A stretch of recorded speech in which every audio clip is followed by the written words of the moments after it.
Aloha and welcome to Ehana Kako. We're a weekly program on the ThinkTech Hawaii broadcast network. I'm Kelii Akina, president of the Grassroots Institute. We're sitting in front of our state's Capitol building right now because I'm talking with the man who in 2014 put the Libertarian Party on the map. Usually third parties, and sometimes even a second party in Hawaii, don't get very much press. But when Jeff Davis ran for governor in 2014, he was featured in major forums throughout the state. His words were on the front page of the newspaper. And for the first time, many people got to know the Libertarian Party of Hawaii. Now, one point I'd like to make at the outset is Libertarian Party is different from the libertarian concept. At the Grassroots Institute, we believe in free markets, limited accountable government, and individual liberty, and so do a lot of Democrats, Republicans, independents, and libertarians.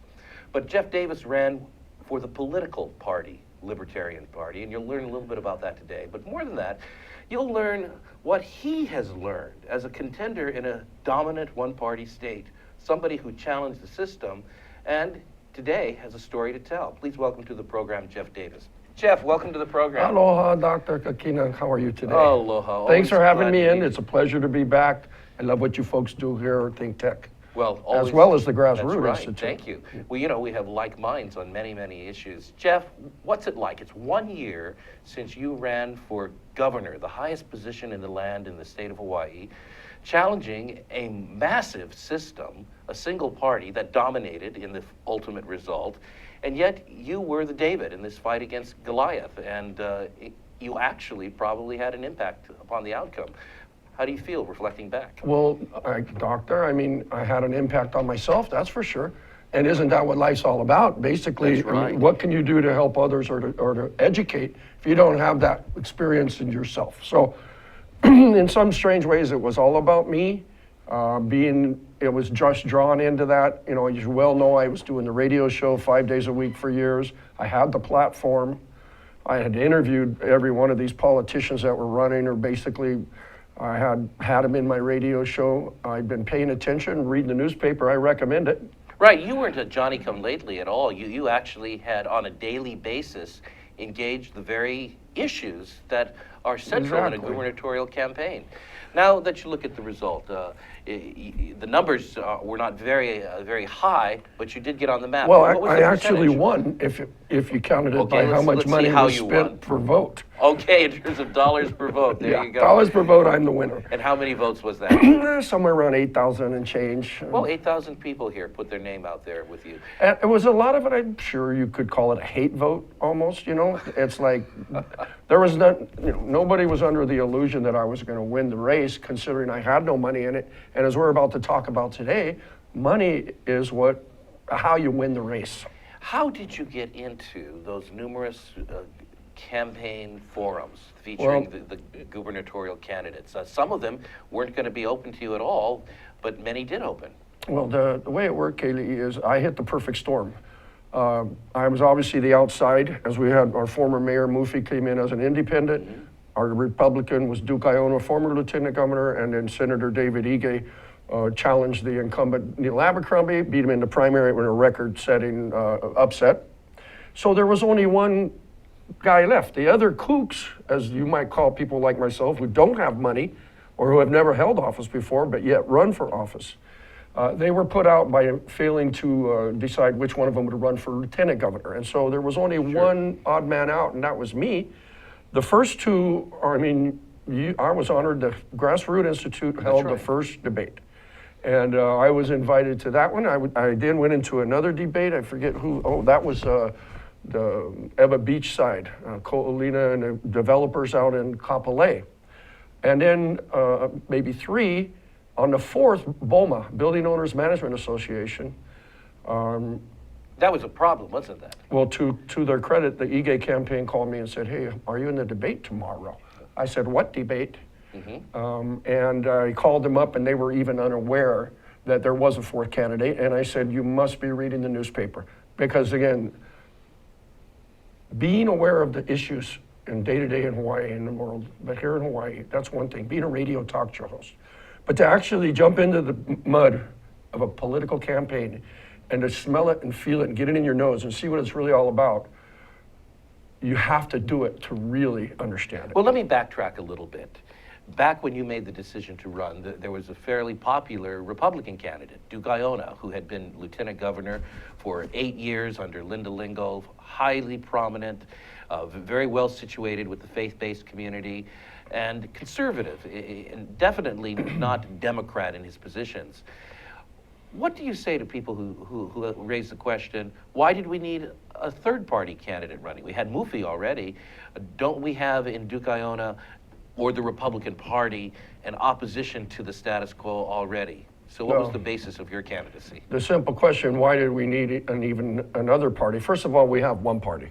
Most years, in terms, we have one Republican in the Senate, in our legislature. The venerable Sam Sloan. Sam Sloan. I mean, we are such a a Democratic state for 60 years. The fix is in. I mean, it's stale. And of course, the Republican Party nationwide and statewide, they're going to have some money to spend, and they don't want to be forgotten. They generically detest, you take your Rush Limbaughs or other talk show, they detest Hawaii because we're blue, blue, blue.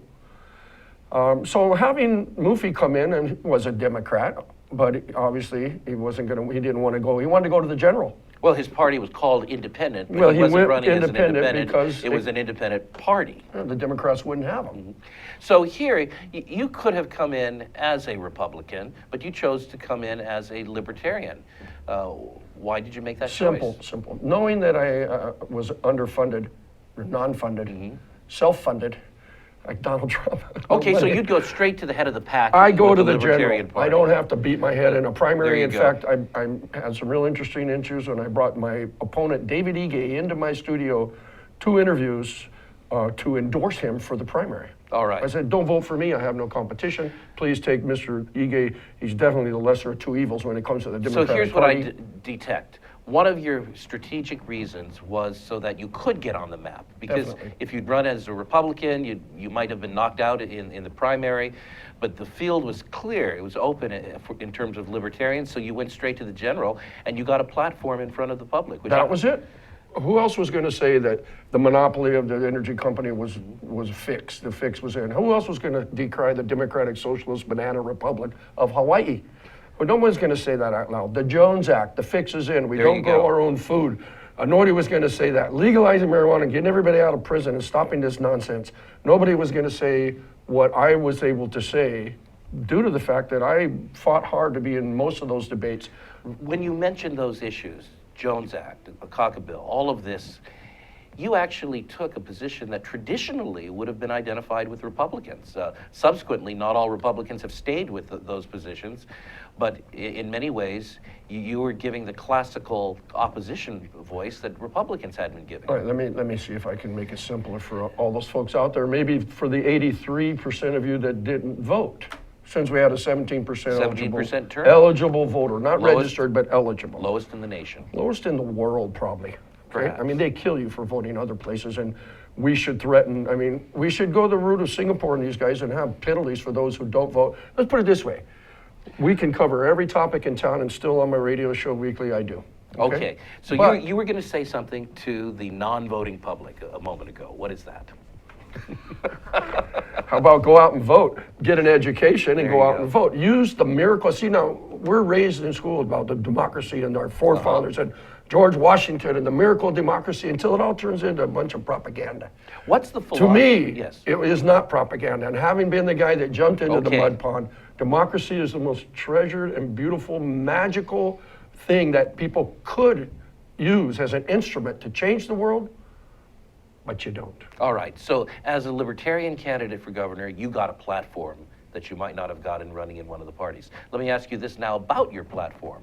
What is distinctive about the philosophy? Not just the issues you run on, but what is distinctive about this philosophy? You promote democracy, obviously, but why Libertarian Party values? And what are those values? Okay, so again, we spoke about the idea that I used the Libertarian, I will say frankly, to get to the general election. However, I wouldn't have touched the Republican Party nor the Democratic Party because of values.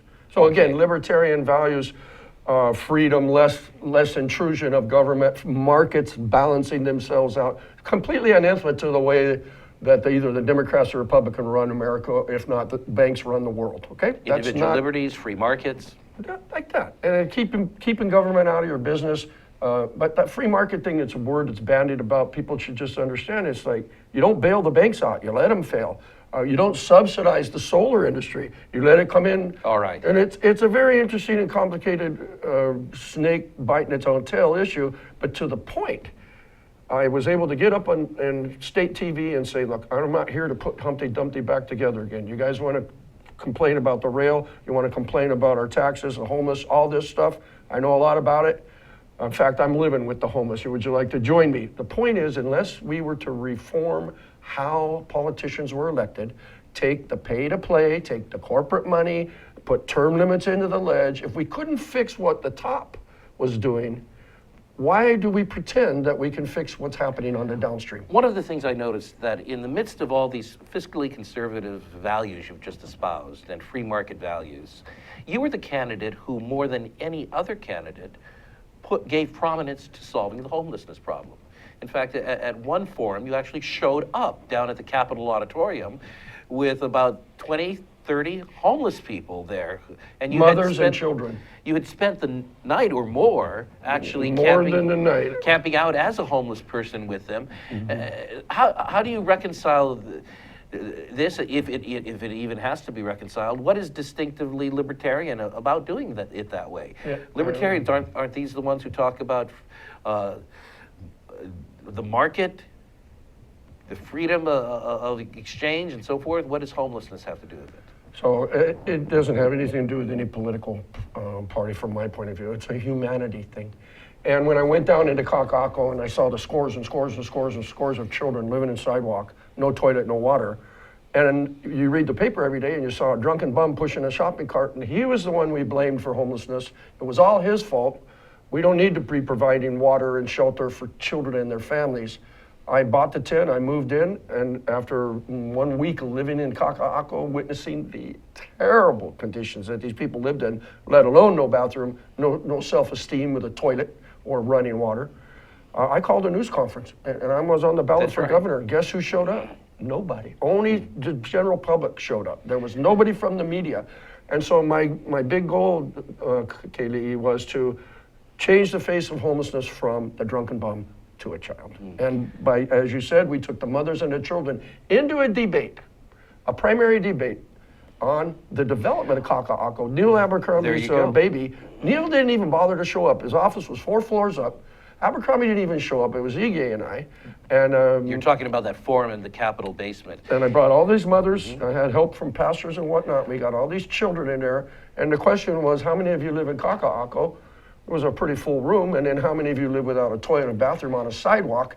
Quite a few of them. Well, Jeff, homelessness, Kaka'ako, the disparity between the haves and the have-nots, you were ahead of the game in terms of what politicians are trying to get behind now. Now that seems to be the mantra, that anybody who's going into political office has to put forward his solution to the homeless in Kaka'ako. And you may have been ahead of the game. Let me ask you this question before we go to a break.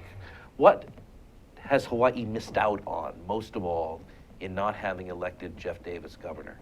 Oh, a future for your children, and the idea that perhaps they may not have to live in your home forever. Because the big deal was not growing our own food. Took us $16 billion out of the state every year. We have no economy. A monopoly on the energy, burning oil. Okay. And then the shipping costs of the Jones Act restrictions. People didn't understand that. And then from my point of view, you could talk till you're blue in the face, but until you change the politician's allegiance from the corporate pay-to-play money to actually what it was designed to from the founders to serve the public, you were always going to spin your wheels and put the eggs back together. We'll come back right after a short break. I'm with Jeff Davis, 2014 Libertarian Party gubernatorial candidate. And when we come back from a break, I'm going to ask him a bit about what he learned about politics and power here in the state of Hawaii, and then we'll dive into some of the issues that he distinctively ran on. This is Kelii Akina with the Grassroots Institute on E Hana Kako on the ThinkTech Hawaii Broadcast Network. Don't go away, we'll be right back. Aloha, this is Alice V. Hagan from ThinkTech Hawaii Business Education Spotlight. My show is a bi-weekly show on Thursday from 3 to 4 p.m. We invite interesting people, entrepreneurs, fascinating leaders who contribute to the social economic well-being of our state. Please tune in to my show, Business Education Spotlight, ThinkTech Hawaii, bi-weekly, Thursday, 3 to 4 p.m. Aloha. Aloha, this is Reg Baker and I am the host of Business in Hawaii. We talk about positive stories of businesses in Hawaii, how they have been successful and how they have overcome some of the obstacles that a lot of us encounter when we try to have a business here. And believe it or not, there are a number of positive stories here and we want to talk to all of you. So we broadcast live every Thursday at 2 o'clock. And it rebroadcasts again on Olelo Channel 54. So I sure hope to see you next time. Please tune in on Thursdays at 2 o'clock. Thank you. Aloha, welcome back to the second segment of Ehana Kako today. My guest is Jeff Davis, 2014 Libertarian candidate for governor. Before talking with Jeff a little bit more, I want to say mahalo to the wonderful staff and team and the producer at ThinkTech Hawaii, Jay Fidel. Together, we all produce about 35 hours of original content from Honolulu. All of it is available on thinktechhawaii.com. Go and take a look at past episodes. In addition to that, Grassroots Institute is just delighted to partner with ThinkTech Hawaii. At the Grassroots Institute, we say Ehana Kako. You know that venerable saying, E pule kako, let's pray together? Ehana Kako, and I know my guest Jeff Davis knows quite a bit of Hawaiian, Ehana Kako means let's work together. Let's work together to build a better economy, government, and society. Think of the alternative, not working together. That way nothing gets done. Back now to Jeff Davis for some reflections and lessons on having run for the highest office in the land. Jeff, what did you learn about the power structure here in the state of Hawaii? You went up against it, indeed, literally, as David against Goliath. Nothing shifted really in terms of the ultimate power structure, but you did accomplish your goal of getting your viewpoints across in a significant platform. You showed a lot of people in Hawaii what they could have if we really wanted it bad enough. But tell me about power in Hawaii. Okay, so thanks again for the opportunity to share an experience, and one man's experience can be everybody's learning experience as well. And of course, you hear the platitudes of money in politics, media controls politics. Times those platitudes by about 10,000 and you start to get the idea of the reality of, first of all, we all know we're a democratic state with one Republican in the Senate. I mean, it's in your face. But to actually see how that is insidiously morphed into media, whether it be the newspaper or the TV. So, I mean, now let me just... It's all about money, Keli'i. If you don't have money to be buying ads, they shut you down for that particular reason and that reason alone. It's not important. You're not credible. You're not giving us money. So money for the ads that are shown on television, run on the radio, or published in the newspaper. But what about the editorial voice of our newspapers, Honolulu Star Advertiser, Civil Beat, and so forth? Don't they give you the option of being able to get in front of people with earned media? Well, KHON brought me in and did a piece on me called The Uncommon Candidate. And it ran for about a minute and a half the night before their debate that they held on university property, where I was not invited. And I was not invited because, obviously, I had not given them any money when it comes right down to it. That same night, I was met in the parking lot and threatened to take it to jail if I got on the university property to just be there to observe this. And I thought you were a citizen resident of the state of Hawaii. I was threatened to be taken to jail, and I had to stand up in front of this big guy who's a plainclothesman, met me in the parking lot with my 9x12 photo, okay? Said, you don't come on here, we'd take you to jail. And I said, well, take me to jail. And then the director of the TV comes out and sits with me, Mark Platt. I've got a video of him saying, well, we don't know what you might do, so we just don't want you around here. So you were shut out of that event. It violated my civil rights. And the powers of the state actually supported the decision to exclude you from public property. It wasn't about me not being in the debate. I did not have a quote-unquote legal right to stand on that foot. It was about being on public property, and when the powers that be, in this case the media, who had the night before run my article, The Uncommon Candidate, put the entire security forces with photos of me, little old me, and said, you see this guy? Don't let him come on public property. I mean, the arrogance is beyond, you have to be there to really get a feeling for Let it. me ask you this question. Why should the big, powerful state, dominated by one political party, actually even care telling you. about you coming onto the premises there? I mean, Maybe they if have a there's guilt nothing to complex. lose. I do not know why they wouldn't have had the common sense to just let me be instead of setting a fire on it. But what you're suggesting is a collusion between media and government on the basis of money. No, there is just look. If you're going to have ideas or platforms, how are you going to get those out there? Well, in our democracy, you're going to go find people who share those values, and they're going to give you a whole bunch of money, and the more you have, the more you get to share your platform. Now, you tend to think that this is also true in terms of some of the major issues you stood on, such as reforming or repealing the Jones Act. On our show here, we've talked about that quite a bit, so many of our viewers know this is a 1920 cabotage or shipping law that deals with shipping cargo between two U.S. ports, and it basically says that that cargo has to be on ships built in the U.S., flagged U.S., employing U.S.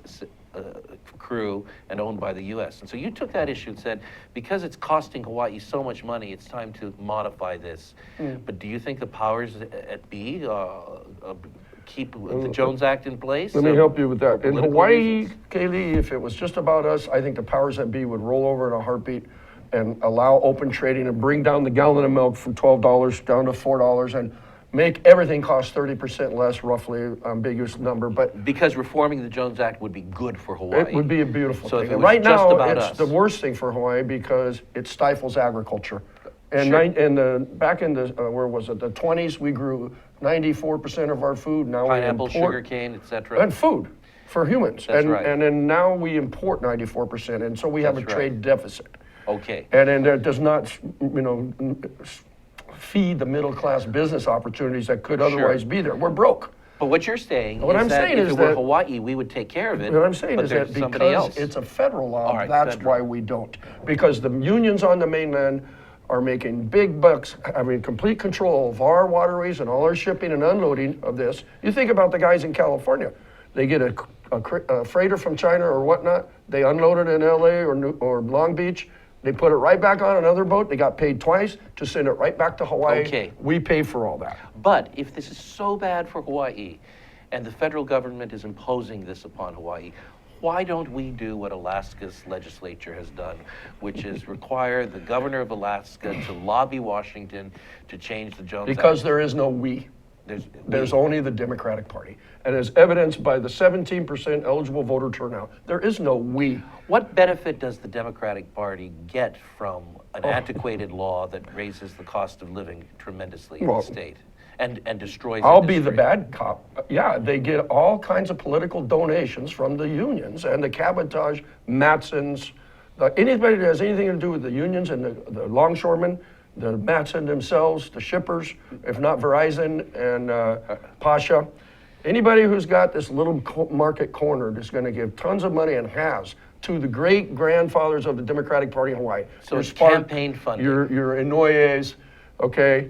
All these guys got money for years and years, and so they sat and represented Hawaii in Congress in Washington and said, oh, the Jones Act's keeping us safe. And it was all a bunch of shibai, and it's still a bunch of shibai today.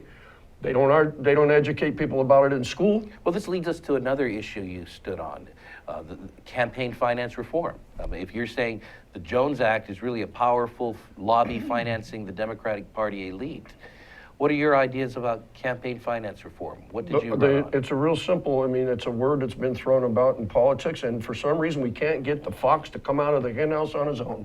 And basically they're in there just gobbling up the chickens and the eggs, and that's called our civil rights and our separation of wealth and the stupidity of having a 1923 shipping law that sends us into bankruptcy over and over again and stops us from growing food. The stupidity of that, all because the guy wants to keep his job. Can you believe that? Your kids are in college, you got a mortgage, and you're a politician, and every 4 years you got to go out and beg people and borrow and do their bidding to keep your job. It's not fair for the politicians, but it's definitely not fair for the constituents who are never represented unless they're the ones giving them the big checks. So how do we get around the fact that money plays such a significant role? Special interest funding, unions, lobbies, and so forth. That's what you're claiming.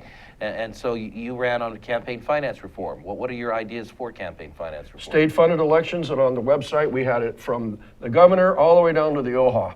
How much it costs. It wasn't just some idea. It's probably still up jeffdavisgovernor.com. You'll see how much does it cost to fund a state-funded campaign done in other states, done in other places. Take the pay-to-play, take the corporate influence, let these guys be able to do their job without the threat of not being reelected next time, not being part of the good old boy network. I mean, it's a well-known fact that democracies worldwide very rarely serve the people, that they generically are run and owned and bought and sold by corporate greed. You also stood for social liberty, and in this you actually have a lot of Democrats who might be behind you. You believe and taught during your campaign that the government should not be involved in what goes on in our bedrooms or what we put into our bodies and so forth. And we've recently had the legalization of medical marijuana. I want to compliment you that you didn't make your whole campaign about those issues. Economics and homelessness were far more prominent. But Campaign finance reform was the top. There you go. But what are your thoughts about these social freedoms? Well, common sense. I mean, it's a slide. I mean, you look at what just happened in Paris right now. Yes. And all of a sudden it happened to white people, and then the world's changed forever. Even though the day before in Beirut the same thing happened, we can all live with that. But now we see it threatening us, putting fear into our lives. All of a sudden you're going to start to say, well, first of all, the NSA and they're spying on telephones. I bet you if you took a poll right now, you'd be getting over 50% saying start that right back up. Because we fear now. We'll put cameras everywhere, we fear now. And that's basically what you're saying. You see this slippery slope of people, of the government getting into your life. All you got to do is scare people enough, and then they'll say, well, I'm not the bad guy, go ahead and spy on me, until they are the bad guy. So one individual liberty is related to another individual liberty. So what we may decide about what people can put into their bodies or not, or what goes on in their bedrooms, ultimately impacts their ability to collect reconnaissance and information on us and so forth. So ultimately, the fundamental principle is the preservation of individual liberties. That's what it's all about. And you'll hear the people call the NRA a bunch of nutcases, gun owners, and as if somehow it was all good and safe, and there would never be a time when you might need to protect yourself from who? Turns out from your own government. When we come back from a break, I'm going to ask you for your thoughts on some other issues, including the controversy we have over Native Hawaiian sovereignty today. Love to hear your views on that. This is Kelii Akina with the Grassroots Institute on Ehana Kako every week. We're here on the ThinkTech Hawaii Broadcast Network every Monday at 2:00 p.m. We hope you'll tune in. Don't go away. We'll be right back after this break for the conclusion of our program today. Hi, I'm Jay Fidel. That's Ted Ralston. You know, Ted is the host of Where the Road Leads. It shows every Friday from 4 to 5 p.m. It's about technology. It's about how people collaborating and solve problems with modern technology.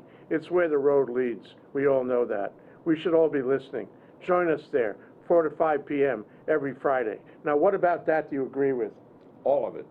I knew he'd say that. Aloha. Say aloha. Aloha. Good. Hi, I'm your host on ThinkTech Asia, Bill Sharp. I look forward to you joining us each Monday between 4 and 5 o'clock when we film right here in our studio in downtown Honolulu. The show, ThinkTech Asia, focuses on contemporary events in Asia. And by Asia, we mean anything from Hawaii, south to Australia and New Zealand, west to Pakistan, and as far north as the Russian Far East. Clearly, this is one of the most economically dynamic centers of the world, and we bring you up to date on what's going on in a whole host of countries in this very vital region. We look forward to seeing you. Aloha. Welcome back to Ehana Kako, and thank you for being here this week and every week on Mondays at 2:00 p.m.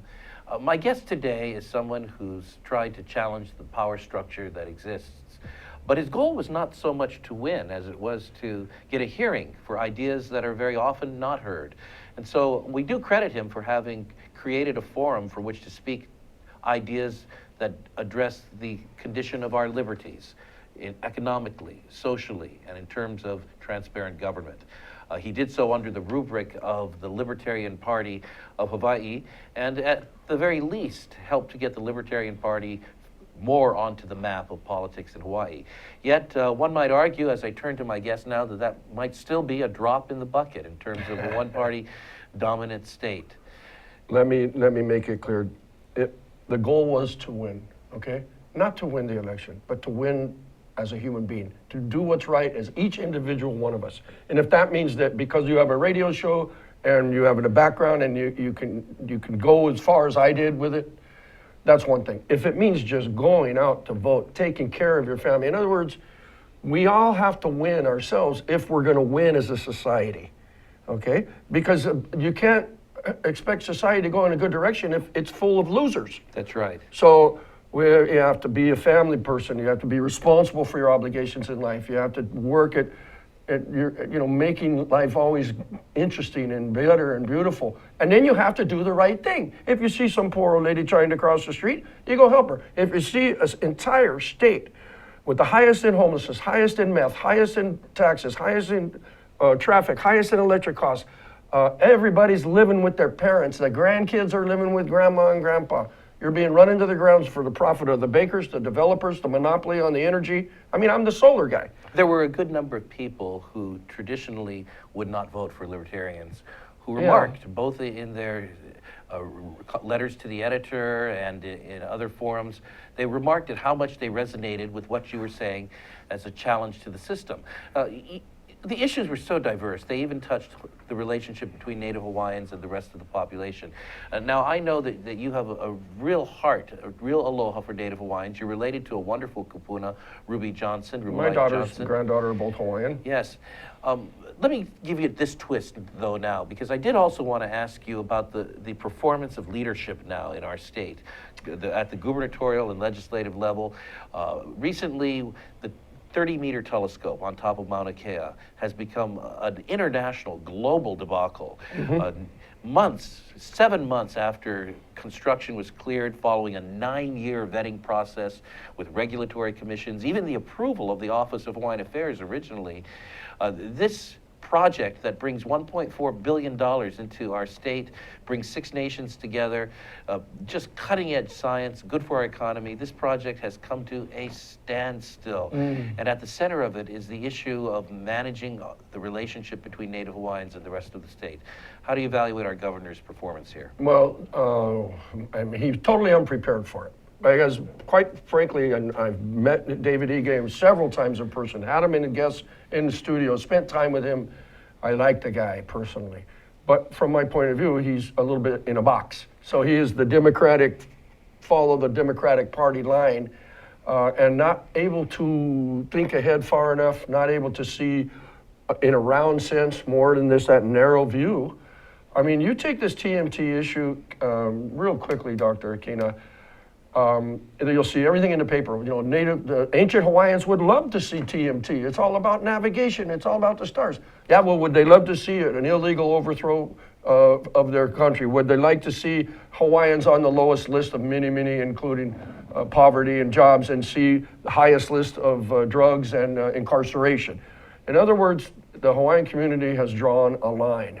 And they have said, look, we're going to use the telescope, not because it's the telescope, but because it represents what you've done to our environment and to our social strata. You've done a lot of interviewing of people on both sides of this issue. Do you really think it's the rank and file Native Hawaiian person who's really speaking out about TMT? Or do you think that there are powers in the institutions, Office of Hawaiian Affairs particularly, that are really at play here? You have some thoughts about institutions like Hawaiian Homelands and Office of Hawaiian Affairs. Are they really looking out for the welfare of Hawaiians? All right, so it's not the average Hawaiian that's speaking out, because that's not what they do. That's not what anybody does. It's the unaverage guy who runs for governor with no money. But it's the average Hawaiian that's sitting there with the lowest economic stratus, with their kids in jail, with the highest meth in the neighborhood, with the most broken families, with the most homeless people. Okay, so if you look out there on the averages of Hawaiians, they're really not doing so well on the numbers game. So obviously, forget the Hawaiians, all of us. okay? We're all living in the most expensive place we have the lowest salaries because we live and shop at the company store. Where are we going to go? We've got a monopoly on our energy. We've got a monopoly on our shipping. We've got a monopoly on our politics.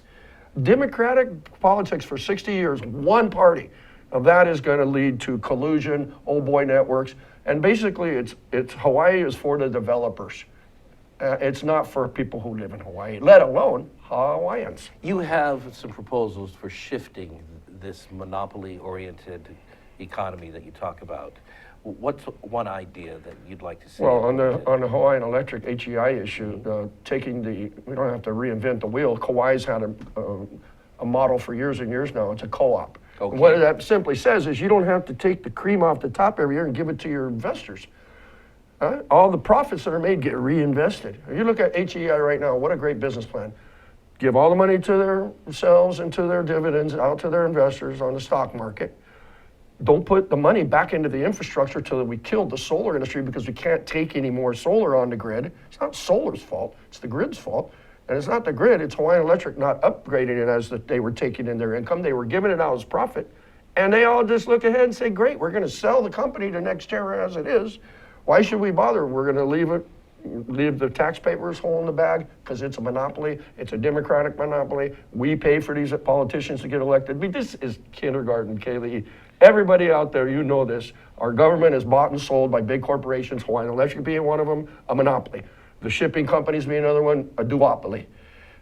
We live, I'm so sorry to say, in the Democratic Socialist Banana Republic of Hawaii. What action would you take if you were governor to begin inserting a wedge into this? It'd have to be vice term lord limits in the power? ledge, and it would have to Term limits at the term limits in the legislature? ledge to start with, and then state-funded campaigns. State-funded campaigns. That's it. And then In other words, you're saying we need new blood. we need look, there's a lot of good politicians in there, I'll guarantee you, who have learned to either play the game by the rules that are there now or go get another job, okay? They are good people who went in there probably a little naive only to find out the fix was in. If you didn't want to be part of the fix, you're out. And then some of them might have said, well, I'll just stay here and hopefully I can change it from within, et cetera, et cetera. Well, there's not much change happening, is there? And you know why? Because you guys don't go vote. You had a 17% turnout of eligible voters in the state of Hawaii. That's shame on us. Lack of participation in the electoral process just by the people themselves. Bad. No vote, no complaint, and you know that. No vote, no grumble. But if you were now in your position as sage, I'd take the Jones Act right off the table right now. I don't care what I would have to do because you got to grow food. sure. You So cannot export. It's a business. The state's a business. You take in 13 billion in tourism, our number one golden child, and you spend 16 on food because we don't grow our own food, because we can't afford to bring in a tractor and a fertilizer and keep our food cold after it leaves the fields, because it's all been set up for the monopolists. It has not been set up for the farmers and for us. We're about to turn the corner onto the new year, 2016. Does Jeff Davis have sights on any of the offices that year? You know, and if I did, I would say run as far away as you can from me, because people who want to be in public office scare me. They scare you. They scare me because they're what not. if they came to you and Look- asked you, Jeff, what is your advice to somebody who wants to do what you did and go a little bit further even? Get a public forum and advance that and get into politics and make a difference. My What would you advice is tell do them? it because it's a lesson to be learned. It'll make you a better human being. You'll be smarter and more educated when it's done. You'll be more practical on the realities of life and political life. Any But strategic? it's not me. I don't like chasing the tires on the bus. I Sure. still do a radio show once a week. I can describe the bus, but I'll be damned if I'm going to spend the rest of my happy years chasing the tires on this Democratic bus that 83% of the rest of us out there didn't even bother to go vote on. You ran as a Libertarian. Are you an active member of that party, or was that primarily a platform? I am not an at the active time? member of the Libertarian Party, and it was a platform for me. However, I will say I have much more respect for the Libertarian Party than I have anywhere near Democrat or Republican and the corporate mentality and the corporate money that has taken them over. Now, the Libertarians, I have an issue maybe as a Libertarian yourself. You can explain this to me. I'm for state-funded campaigning. That's a very un-Libertarian idea. The Libertarians would say, bring on as much money as you can. Citizens United's our friend. And that's just it. We're not going to control it. How can we really keep government out of our lives if we allow them to be bought and sold by big corporate America? Well, I have the luxury of not having to take a political partyship with respect to libertarianism or being a Democrat or being a Republican, because at the Grassroots Institute, we actually just deal with libertarian ideas, not the political party. And libertarians are divided, really. There's some who say, let's take money out of the equation and have public funding.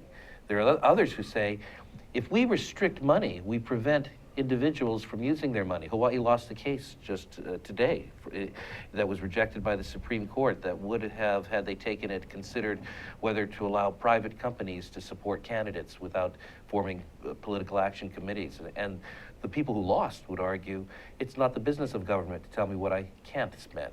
So I just mentioned this, a little complex in our closing. That Well, you know, being libertarian doesn't mean one, How about one this? issue. Let's oriented. take every single issue we could ever talk about and let's fix it from the top down. There you With go. state-funded campaigns, no more pay-to-play politics.